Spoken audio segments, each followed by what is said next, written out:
So hello, welcome you guys again in AG Photography channel. In this video, we'll be talking about ISO. So let's have a look. As in previous video, I told that the photography is the most important structure which is based on three pillars that are shutter speed, ISO and aperture. So in this video, we all are gonna just talking about ISO. So let's have a look. So the ISO controls the quality of the image. Then what the exactly ISO is? So ISO is basically the sensitivity of your camera to capture the light. What sensitivity is? So sensitivity is controlling the amount of light which would enter into your camera. So the sensitivity depends upon the camera's frame size.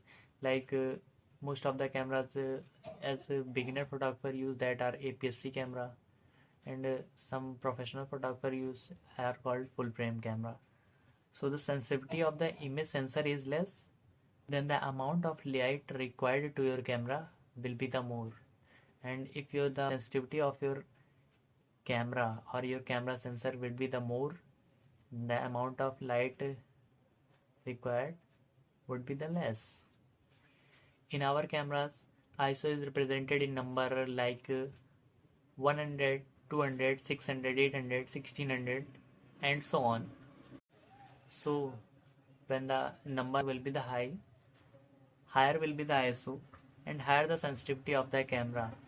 So and less amount of light is required as an external source. When high number of ISO will use, then sensitivity of our camera also will be the high.